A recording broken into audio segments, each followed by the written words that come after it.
ilang milyon hindi kayang bayaran ni Numan. Ngayon, nagsalita na po si General Torre sa issue ng missing Sabongeros. Yan, sabi niya, hindi namin sila bibigyan ng puwang general. Yung mga pulis niya na sangkot sa missing Sabongeros, posible pang dumami. Pag dumawak niya yung investigasyon, ang organization, ang PNP, sa mga ganoong klaseng personnel. On retrieval naman po, sa issue ng retrieval ng mga bangkay, Sabongeros, that we can confirm. And we have partnered with Napolcom for the in-depth investigation in this case. Na nung siya pa yung head ng Criminal Investigation and Detection na Group or CIDG, itong si alias Totoy, si Jolie Dondon Patidungan, started. Saan nga lumabas yan? Hindi ko alam. Ang daming taong nagpa-picture sa akin. What is the solution?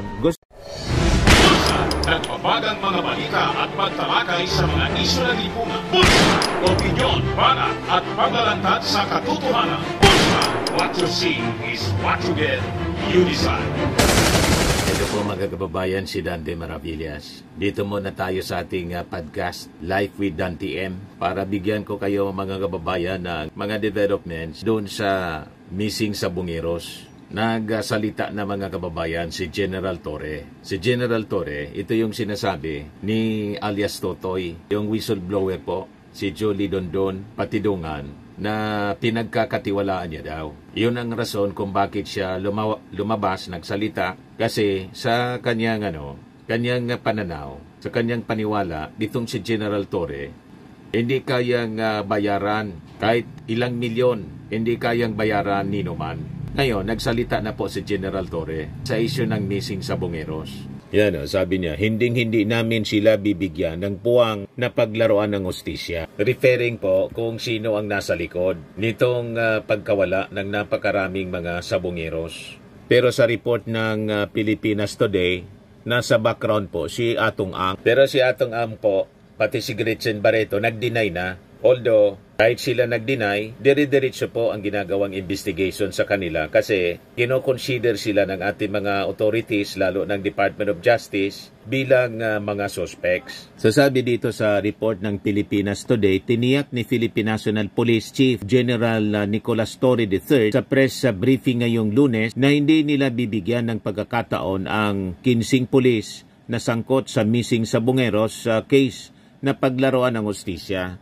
Bigyan natin sila ng pagkakataon din na sagutin yung mga reklamo laban sa kanila, pero isa ang sigurado dito, hindi namin sila bibigyan ng luwag, hindi namin sila bibigyan ng puwang na paglaruan ng hustisya saad ni Torre.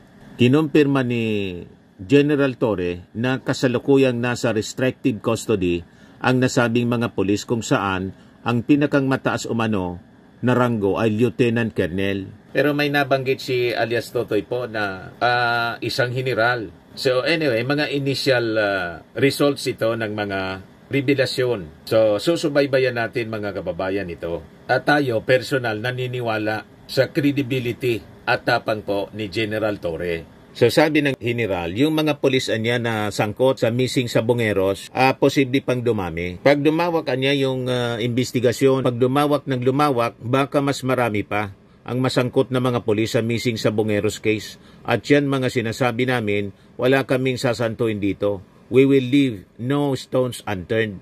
Saad ng magaling na general. Alamang may idea na mga kababayan. Siyempre may mga assets si General Torre. Kilala niya kung sino-sino yung mga opisyal at na members ng PNP na nakikipagsabuatan sa mga gambling lords and other illegal activities. Yes, sabi niya, pero hindi natin tinatapos sa 15 ito. Ang importante dito, una, mabigyan ng hustisya ang mga biktima at pangalawa, ma-cleanse natin ang organization, ang PNP sa mga ganoong klaseng personnel.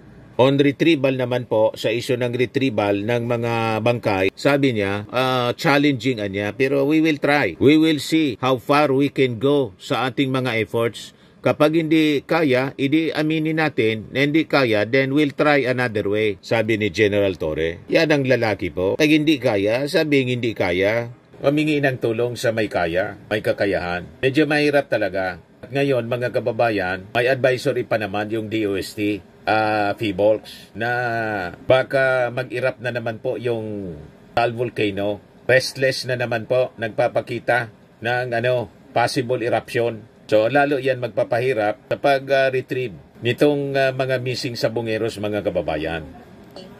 Ito yung interview. SOJ na may 15 na police na under restrictive custody in relation to their alleged involvement po dun sa missing Sabongero case. Yes, we have placed several personnel under restrictive custody pending the investigation on the missing Sabongeros. That we can confirm. And we have partnered with NAPOLCOM for the in-depth investigation in this case to ensure transparency and impartiality and to ensure that really the ends of justice will be achieved. Are they here, sir, in Camp Crame? Yes, they are in Camp Crame. Last question. Ano po yung pinakamataas na rango doon sa 15 na... Lieutenant Colonel. Thank you, sir. Si alias Totoy daw, yung story ito nung last week, may nasubmit na daw sa PNP ng mga petty cash vouchers. Ang sinasabi niyang petty cash voucher is part of the attachment of his affidavit submitted to the DOJ now. Considering that this is now already under preliminary investigation under the DOJ at talaga sa SOJ, on top of this, I would defer the answering to those details kay SOJ na lang. Kasi para sigurado tayo na iisahang kumpas at makukuha nyo rin ang latest na developments kasi sigurado ako mas mabilis ngayon ang pasok ng information sa DOJ because they are already leading the preliminary investigation and the PNP is just one of the information providers. Yung po bang mga names doon sa petty cash vouchers, same din nung mga 15 police officers? Hindi lahat, hindi perfect ang matching, no? Hindi perfect ang matching kasi yung 15 naman na names ay iba-ibang sources noon, hindi lang yung petty cash vouchers, no? So, hindi eksakto ang names na match, pero marami doon ay pareho. Match po. So, yung sinasabing petty cash voucher po, yung ginagamit daw ni Atong Ang na yung pambayad doon sa mga ginagamit niyang mga opisyal ng PNP para ipapatay yung mga missing sabongeros. May 2 million, may 2.6 million. Iba-iba, mga kababayan. Iba-ibang amount. So, yun. Sa last na lang po sa akin, yung sa 15 po ba, ano ang participation nitong mga to kung maaari lang? Well, yan ay subject ngayon ng investigation. Yan ay subject ng investigation, both administrative and criminal investigation. So, hindi ko naman pwede pangunahan siguro, pagpapasensya nyo, hindi ko mapangunahan kung ano magresulta ng investigation na to. In the interest of fair play, bigyan natin sila ng pagkakataon din na sagutin yung mga reklamo naman sa kanila. Pero isang sigurado rito, hindi namin sila bibigyan ng luwag, hindi namin sila bibigyan ng puwang na paglaruan ng ating justisya. So sabi ni General Torre, mga kababayan, na nung siya pa yung head ng Criminal Investigation and Detection na Group or CIDG, itong si alias Totoy, si Jolie Dondon Patidungan, started communicating with the police. So matagal na pala na nakikipag-usap sa kanila itong si alias Totoy. Kaya dali-daling sinecure, mga kababayan, ng PNP ang whistleblower po. Ngayon, nag-react na rin, mga kababayan, si Senator Erwin Tulfo kasi nakaladkad yung kanyang pangalan. Sabi ni Erwin, di pwedeng suplado pag politiko. Erwin Tulfo denies link in missing Sabongeros case after photo with whistleblower Brown surfaces. Tama naman si Erwin Tulfo, mga kababayan. Kahit sino pwedeng magpa-picture. Pag kilala ka, ako nga po, hindi man tayo masyadong sikat. Pero nung nasa radyo ako po, nangyari din sa atin yung ganyan. Hindi nagpa-picture. Nag-invite sa atin. Hindi man ako actually yung direktang in-invite, kundi yung kasama kong reporter. Nag-invite sa dinner. After several months, yung nag-invite sa amin pala, uldapper pala yun. Sabi sa akin ng reporter, yung nag-invite niya sa atin, suspect sa robbery hold up sa National Food Authority. O diba? Kasi yung mga masasamang loob, mga sindikato po, matatalino rin. Alam nila kung kanino dapat sila mag-establish ng mga koneksyon, makikipagkaibigan, lalo na po sa pulis at mga politiko, para hindi ipagdudahan. Halimbawa man masangkot sa kung anong mga kalukuhan, may dudulugan sila para humingi ng saklolo. Ganun yan po. So, nakipag-picture-picture din pala. Nakaladkad tuloy yung pangalan ni Erwin Tulfo. Kaya sabi ni Erwin Tulfo, hindi ko man niya yung kilala. Minsan nga, naisip ko gayahin. Gayahin ko na lang ibang artista, pero di naman ako pwede kasi binoto ako ng tao. Saan nga lumabas yan? Hindi ko alam. Ang daming taong nagpa-picture sa akin. What is the solution? Gusto kong tanungin sa media outlet.